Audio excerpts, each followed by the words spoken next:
Kevin Durant is playing for his legacy this year.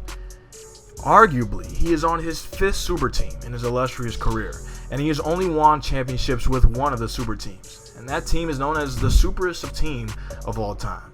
You add a top 3 player to a 73-win team. That's kind of like if Michael Jordan and the Bulls, after winning 72 games and winning the championship, just all of a sudden added, I don't know, Steph Curry, LeBron James, or anybody from their era that was a top 3 player. Let's say that Bulls added Hakeem Olajuwon back in the day. Would Michael Jordan get as much respect as he does for his championships? Well, definitely not. And I feel like that's how we have to play those 2 championships in Golden State. 5 super teams, and only one of them has succeeded. Kevin Durant is playing for his legacy. Let's start with the first super team he was on. And yes, it wasn't considered much of a super team at the time, but if you look back at it, it definitely was. This is the Young Thunder, when they had Russell Westbrook, Kevin Durant, Serge Ibaka, and James Harden. And James Harden at the time was not the guy that gave you 38 a night like he did one year, but he was a solid 20 points off the bench with great playmaking. Yes, he didn't average 20 points, but any given night he could give you that. If you have a 6-man of that caliber with a big 3 of Ibaka, Durant, and Westbrook, you're a super team. And they did make the finals, and they lost in the finals. But that should be categorized as a super team. So the first super team he was on, he lost. Everybody knows the second super team he was on, and it goes without saying that it's probably the greatest team of all time when it comes to talent. Kevin Durant, Stephen Curry, Klay Thompson, Draymond Green, and really good depth. People forget about Sean Livingston, players like Maurice Spates who even contributed. Yes, Boogie Cousins did come over and try to make it a 5-star team, but he really wasn't that good. In the end of the day, this team was stacked to massive proportions, and they walked to 2 championships. Not only that, their 2 championships were against some of the worst competition I've ever seen come out of the East. Which first, 2017 Cavs. They were a pretty good team. They weren't a top 10 team at all in the last 30 years coming out of the East. They might have not been a top 15 team coming out of the East that year. The 2018 Cavaliers, though, you just cannot count that. LeBron James by himself ran through the East. And what do you get as your reward to make the finals, LeBron? Kevin Durant, Stephen Curry, Klay Thompson, Draymond Green, and really good depth. The Cavaliers in itself didn't even have really good depth, let alone a second star at the time. Yes, they had Kevin Love, and he was putting up pretty good stats, but he wasn't star level that he used to be at the time. So the 2 championships were against the Cavaliers team, who was pretty good, and a Cavaliers team who should have not made the finals. The third super team he was on, the Nets with James Harden, Kyrie Irving, and Kevin Durant. And did they have the best depth? No, but it is still categorized as a super team. James Harden that year was one of the best players in the world.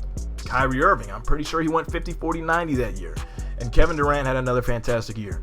You have 3 stars of that caliber on any other team with a playmaker that is better than Kevin Durant, they're going the distance. Now I understand that injuries hindered their ability to really perform in the playoffs, but it's still a super team, and we can't look past that.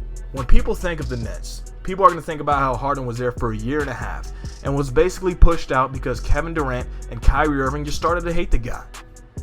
James Harden is not the most clean guy when it comes to socially with his teammates. You know, he's normally not known as a good teammate, but to get run out of there while you have all the chips in your favor when it comes to star talent and pretty solid depth, then you know you're not that good. Because, I mean, this team still had Joe Harris and it had Seth Curry, I'm pretty sure. They had some pieces, and they still could not get it done. And Kevin Durant was a part of that. Yes, I know that there were a lot of injuries at the time and, you know, the drama with James Harden, but you have to put the drama with James Harden on Kevin Durant's back. He's so-called the leader of that team. He's so-called a top 15 player of all time. We can't just let him get away with that. The third super team he was on was the last year's Suns. Now, I know Chris Paul wasn't at his best, but if you add Chris Paul and DeAndre Ayton's production together, they're a super team. Devin Booker had one hell of a playoff series and was going off against the Nuggets. There was like a 3-game span where he shot 80% from the field. And Kevin Durant quite simply flustered. He was good, but he wasn't the Kevin Durant that we know. You know, he'd shoot 45% from the field, 35% from 3, stuff like that, which is pretty good. But it's not the Kevin Durant that they needed. I feel like they could have definitely beat Denver if Kevin Durant played better. And also, it is so embarrassing that Game 6 at home, that they had a chance to come back and really push the series to a Game 7 after the Nuggets got a big Game 5 win. When that happened, they lost by like 30-something. They lost so bad that their star center wouldn't even play in the second half. Are we going to hold that against Kevin Durant? We should. Kevin Durant is the best player on that team.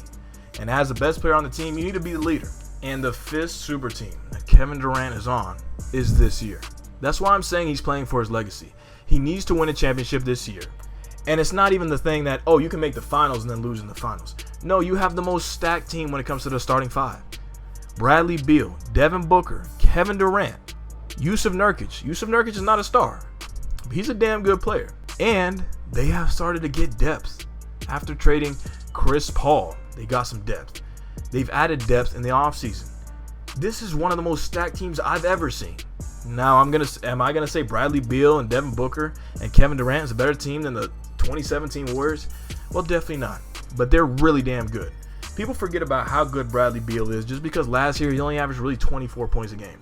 But he's a solid playmaker, an above-average playmaker that can bring playmaking to your team.